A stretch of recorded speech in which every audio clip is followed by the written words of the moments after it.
of the numbers of the constituencies fettered or altered or distorted the basic structure. The basic structure of the Constitution, my ladies, my lords, one of them is about representation. How does the increment of the constituency, so as to achieve equality and equity in representation, alter the basic structure? That we submit, my ladies, my lords, it is a judicial innovation that does not find any rest in our Constitution. My ladies, my lord, allow me to move on to my next point.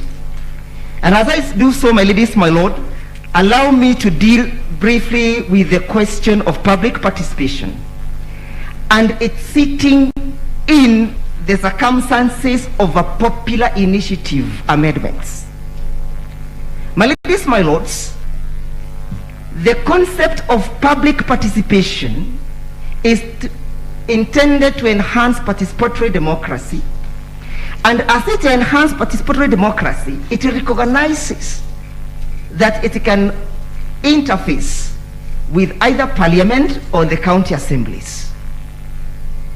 My ladies, my lords, Article 118 of the Constitution that creates public participation as an obligation for parliament, and Article 196 Clause 2B, which creates an obligation for public participation for the county assemblies, ought to be interpreted in a manner that allows it to achieve the purpose. The purpose of that the provisions, my ladies, my lords, is to make sure either parliament or the county assemblies do not arbitrarily abuse their powers when they are doing their normal legislations. But a fundamental question ought to be raised, whether or not a bill of this nature, a popular initiative seeking to amend a constitution, is a normal bill or normal legislative works of parliament or the county assemblies. Why should that then be the questions, my ladies, my lords? It should be the question so as to analyze whether the inputs of the public participation being collated and collected either by the county assemblies or the parliament will inform the bill.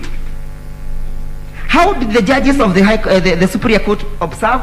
They observed that neither parliament nor the county assemblies can alter the content and the context of the bill as submitted.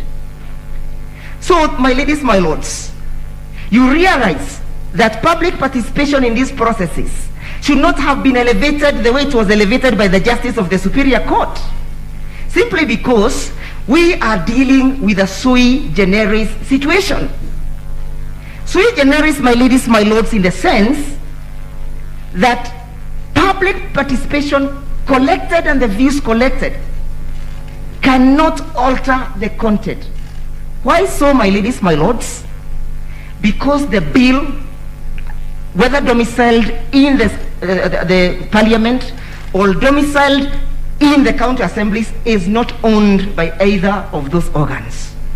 The bill is owned by the promoter. So can views collected ordinarily alter the content of a bill proposed? For example, I give an example. Could the county assembly of Kirinyaga say that we are now going to create an executive prime minister? Would that find a sitting in a bill of this nature? Yes, my lord, we submit no. How, my lord? The justice of the Superior Court ought to have applied the doctrine of sui generis while interpreting Article 118 and Article 196, which allows or which brings the concept of public participation. My ladies, my lords, allow me to move to the contradictions appearing in the judgment. To do so, my ladies, my lords, permit me to request you to go with me to paragraph 490 all the way to paragraph 496. And the fundamental question we'll be asking following my submissions is whether a judgment that contradicts itself in this manner is capable of being implemented. My ladies, my lords, at paragraph 490 of the judgment, the judges says that, and I read, it follows that the president has no power under the Constitution as president to initiate changes to the Constitution under Article 256 of the Constitution, since Parliament is the only organ granted authority by under the Constitution. My ladies, my lords, the justice of the Superior Court observed that we need to have a holistic approach to the interpretation of this Constitution. Therefore, on interpreting whether the president has the capacity to initiate amendments, we also ought to have borrowed leave in Article 119 of the Constitution. Permit me, my ladies, my lords, to make just some little reference to the same.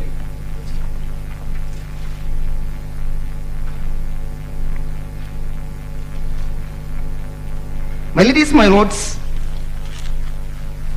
Article 119 says every person has a right to petition Parliament to consider any matter within its authority, including to enact, amend, or repeal any legislation.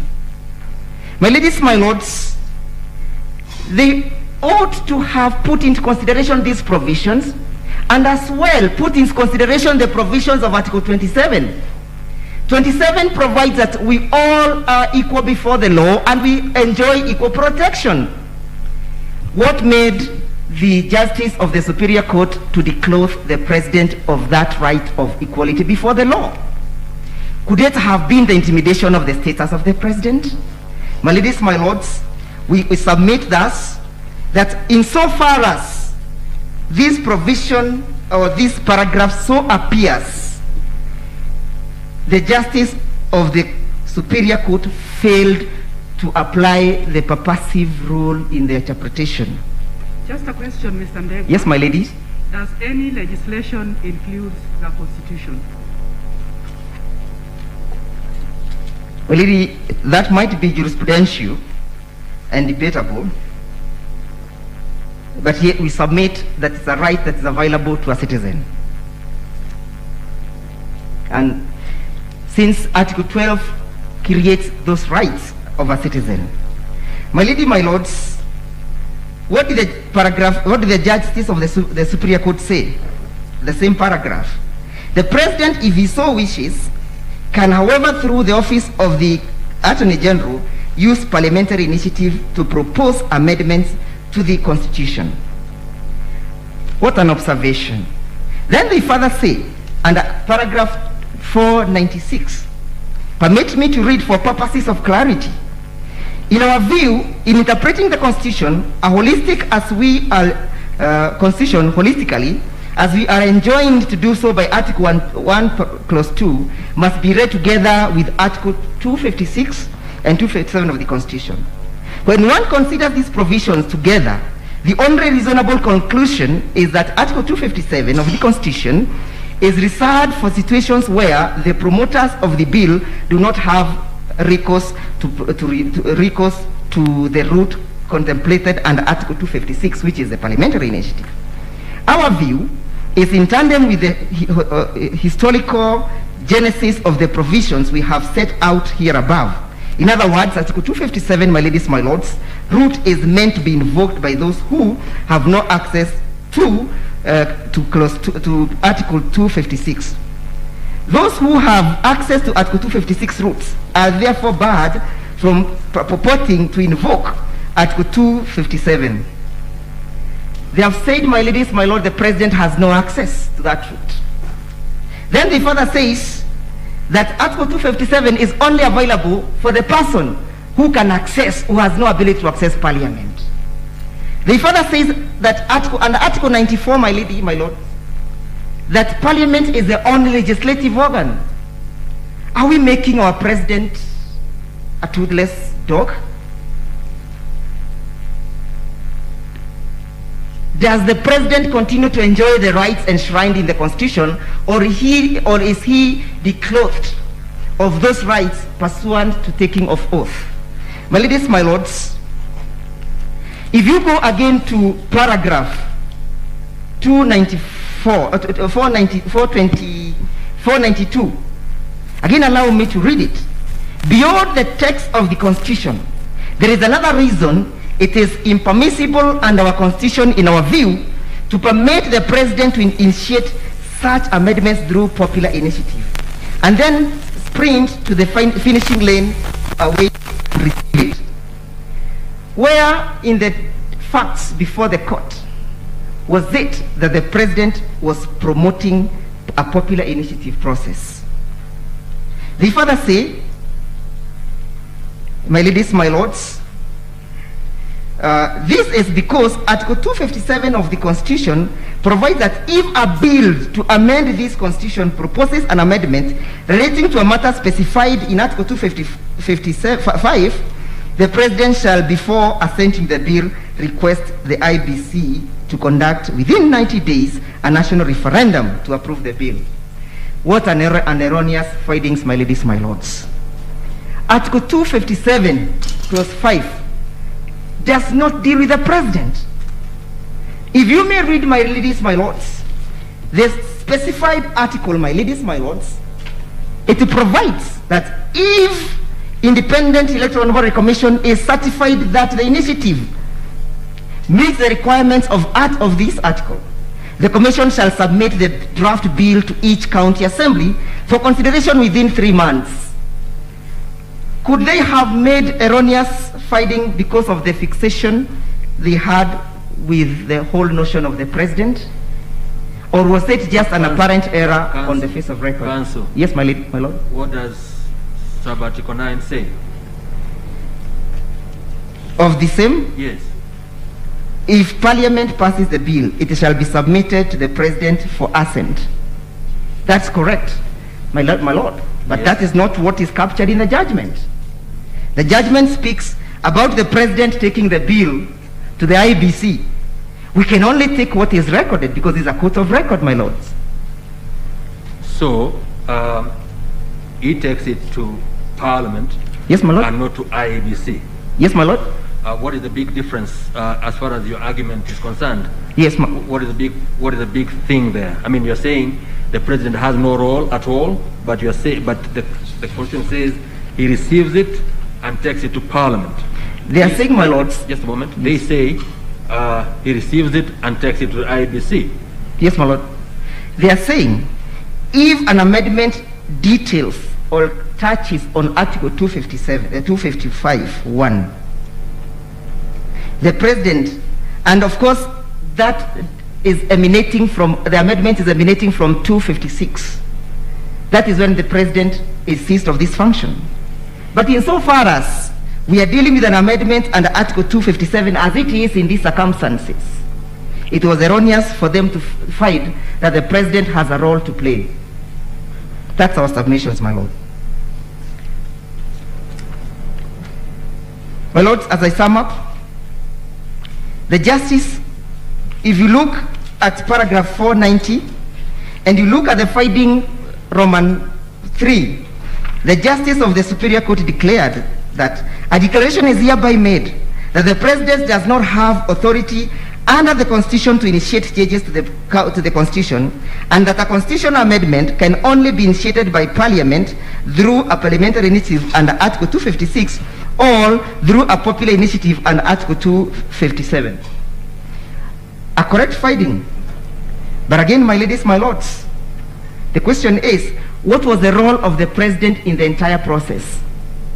The role of the President in the entire process was detailed in Article 131 of the Constitution. What does it provide? That the President has the role of initiating national unity. Where do we get this national unity from, my ladies, my lords? We get it from Article 10. Article 10 provides the principles and values of national of governance. And the President, under Article 132, is mandated to make periodic reports to Parliament on how he has achieved the implementation of Article 10. But does Article 131 tell us the means, the modes, the manner, how the President is supposed to initiate the process of national unity? It doesn't. The law doesn't constrain and restrict the president. He is left to his discretion even to create a task force as such of the Building Bridges Initiative. Was it then possible that the court could then declare the Building Bridges Initiative unconstitutional? We must look at the objects and the purpose for which the Building Bridges was created. Among the fundamental purpose, my ladies, my lords. Mr. Ndegwa, can you wind up? Yes, my lord, I'm just waiting up. My ladies, my lords, the purpose for the creation of that organ was to enhance national unity. Can we fault the president for doing what is constitutionally his or what is constitutionally bestowed upon him? We submit no. My ladies, my lords, there ought to be equality of arms. When the matter of justice, Lady Justice, Deputy President of the Supreme Court, was brought before the court, she was treated with equality of arms. Why should we declare the president of his glory conferred upon him by the Constitution and clothe one organ with the other? We need equality of arms. Well, ladies, my lords, unless there is any clarification, I beg to rest my case and greatly thank the court for its time. Thank you, Mr. Ndegwa. My Lord, I have a preliminary request to make. My Lord, there are substantive respondents, totaling 80 numbers. On the 2nd of June, when directions were given, we were given 2 hours each.